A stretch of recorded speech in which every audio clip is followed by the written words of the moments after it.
Penanganan masalah sampah menjadi salah satu isu krusial yang mengancam keberlanjutan lingkungan dan kesehatan masyarakat Kabupaten Belitung khususnya.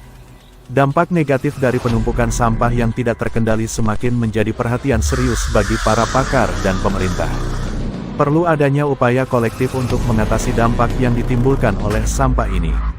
Sampah telah memberikan dampak serius terhadap lingkungan dan kesehatan masyarakat. Penumpukan sampah mengancam keberlanjutan ekosistem alami dan menyebabkan kerusakan yang sulit diperbaiki.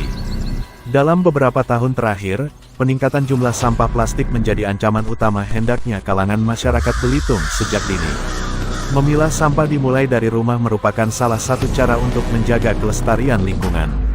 Sejauh Dinas Lingkungan Hidup Pemerintah Kabupaten Belitung, Provinsi Kepulauan Bangka,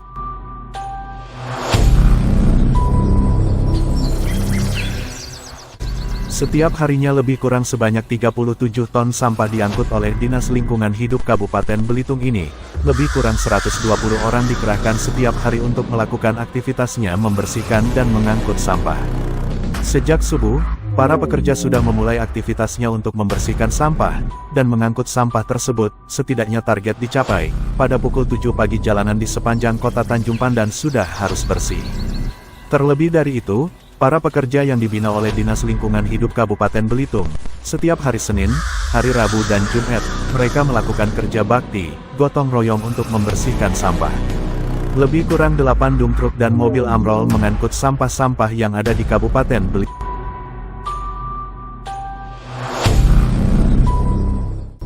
Membangun kesadaran masyarakat desa tidak semudah membalikkan telapak tangan. Perlu kerjasama dari semua pihak, baik warga, pemerintah maupun pihak ketiga sebagai pendukung. Usaha itu juga perlu waktu yang cukup lama. Selain itu juga diperlukan pula contoh serta teladan yang positif dan konsistensi dari pihak pengambil kebijakan. Kegiatan sosialisasi tentang pengelolaan sampah dapat mendorong partisipasi masyarakat desa dalam hal pengelolaan persampahan. Hal itu juga dapat didukung dengan berbagai kegiatan pemberdayaan masyarakat yang dapat mendukung peningkatan kesadaran.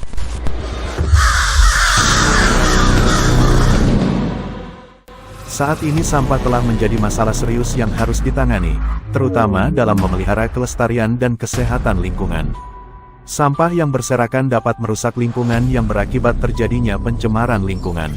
Dalam pengolahan sampah pada lingkungan masyarakat desa kebanyakan masih bertumpu pada unsur penimbunan sampah kemudian dilakukan pembuangan dan pemusnahan dengan dibakar atau dibuang, atau pada pendekatan akhir, yaitu sampah dikumpulkan, diangkut dan dibuang.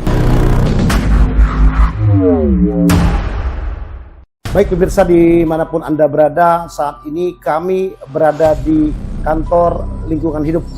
Nah sejauh ini kita ketahui bersama puluhan ton sampah yang setiap hari harus dikelola oleh pihak dinas terkait. Nah sejauh ini di sebelah kiri saya telah hadir yaitu Bapak Yasa yang merupakan Kepala Dinas Lingkungan Hidup. Selamat siang Pak. Selamat siang, Assalamualaikum warahmatullahi wabarakatuh. Nah Pak, sejauh ini pemirsa mungkin ingin mengetahui sebetulnya berapa jumlah sampah yang dikelola oleh pihak dinas terkait ini untuk per hari Pak? Ya, baik terima kasih. Selamat siang menjelang sore. Jadi saya selaku Ketua Unit akan menyampaikan beberapa hal terkait dengan pengelolaan sampah di Kabupaten Belitung. Karena salah satu fungsi kami adalah bidang kebersihan. Tentunya yang mengawal kebersihan Kabupaten Belitung ada di Dinas Lingkungan Hidup. Jadi sampah yang tercatat masuk setiap hari rata-rata 37,94 ton atau kurang lebih 38 ton. Itu per hari, bayangkan saja dengan jumlah penduduk kita 190 ribuan. Rata-rata penghasil sampah itu setengah kilo per orang itu. Per orang ya, sejauh ini ya? Ya. Kemudian Pak, kira-kira berapa jumlah tenaga kerja yang dikerahkan setiap harinya? Baik, untuk tenaga kerja itu kita 120-an ya. Itu terdiri dari nyapu 60-70 orang, sopir 15 orang, ya, kernetnya 30 orang, plus di sana juga operator alat berat. Ya, di sana di TPA ada ekskavator, welder, bulldozer di TPA kita. Jadi mereka bekerja untuk penyapu ini kita habis subuh ada yang mulai udah bergerak karena siang jam 7 itu mereka udah harus clear dan clean jalan yang ada di Kabupaten Belitung termasuk Kota Tanjung Pandan.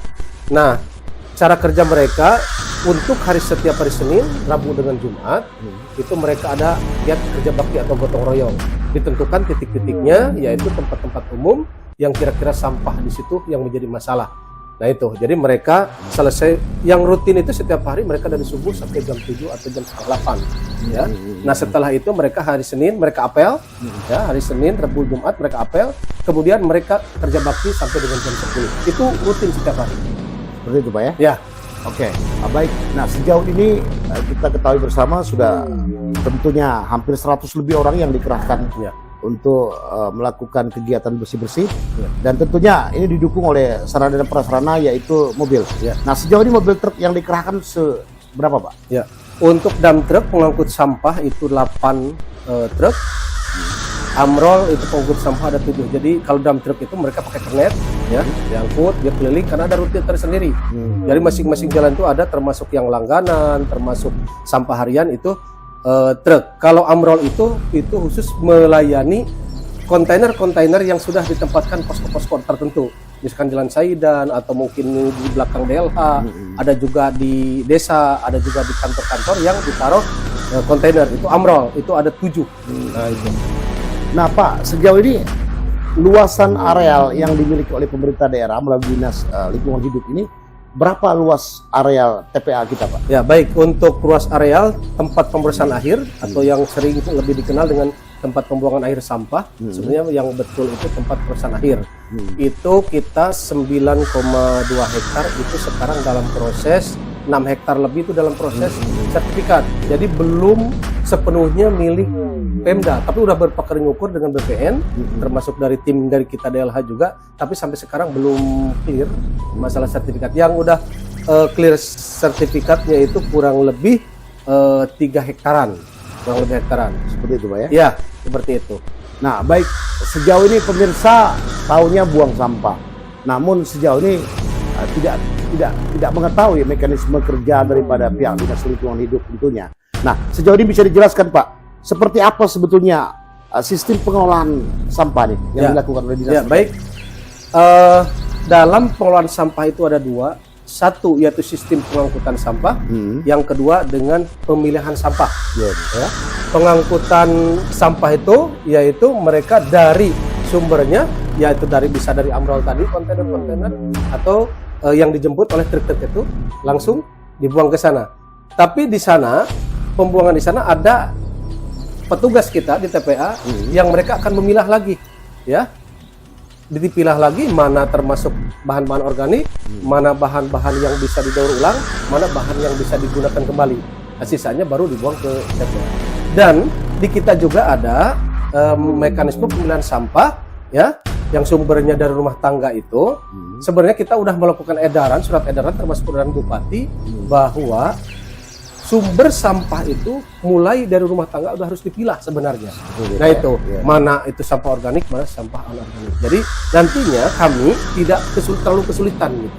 Nah itu untuk memilahkan kembali sampahnya di TPA. Tapi selama ini kelihatannya belum efektif seperti itu. Oke Pak, lebih spesifiknya mungkin pemirsa ingin mengetahui, setelah dipilah ini mungkin ada mekanisme apa nih untuk sistem penghancuran atau pemanfaatan? Ya baik, ada 2. Yang pertama di TPA kita itu mereka memilah mana organik dengan anorganik. Yang organik udah dibuat kompos kita, itu kompos kita udah juga ada yang kita jual juga, tapi untuk sementara ini kita belum bisa secara komersil karena hasil kompos itu kan harus diuji kandungan haranya di situ.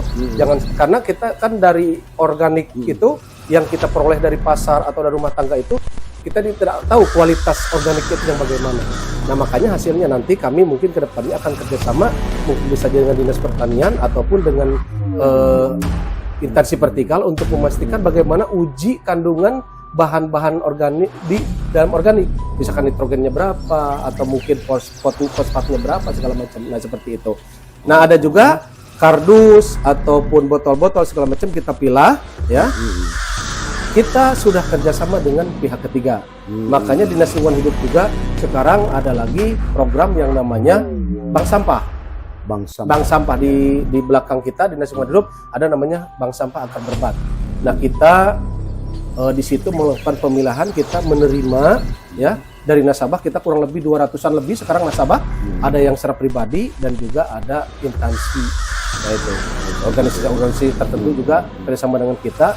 Di situ kita menerima yang mana masih bisa dilakukan dijual, kalau yang tidak kita jual ke tamu.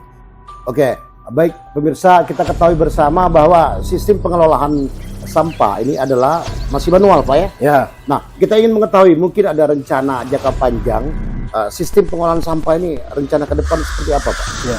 Baik, sebenarnya banyak sekali strategi yang akan dilakukan ke depan, ya. Terutama bisa saja kita membeli mungkin mesin penghancur. Nah, sekarang juga sebenarnya kemarin kita pernah kunjungan ke Banyumas, ini terkenal si Aceh Tenggara dalam pengolahan sampah. Ternyata di situ membutuhkan tidak sedikit anggaran biaya. Di situ bahkan ada yang harga satu mesin untuk pembakar itu, pembakar itu tidak menimbulkan polusi. Dan juga di sini juga sekolah universal yang ada di Kacang Botor kerjasama sekolah rimba alam, itu juga mereka satu unit mereka pembakar seperti itu. Tapi kalau untuk DLH kemungkinan karena itu tidak sedikit anggaran yang dibutuhkan, makanya kita sekarang strateginya adalah satu, kita menggunakan dengan bank sampah tadi, ya. Kita kerjasama dengan Pegadaian. Jadi si nasabah kita nabung ke kita, ke bank sampah kita jual, maka duitnya udah masuk ke rekening yang kerjasama tadi dengan Pegadaian. Nah itu. Yang kedua, kita dengan TPS 3R. Jadi TPS setiap desa kelurahan sebenarnya diwajibkan mempunyai bank sampah atau TPS 3R. Nah, TPS 3R ada beberapa yang ada, juga bank sampah juga ada, tapi ada yang aktif, ada yang tidak.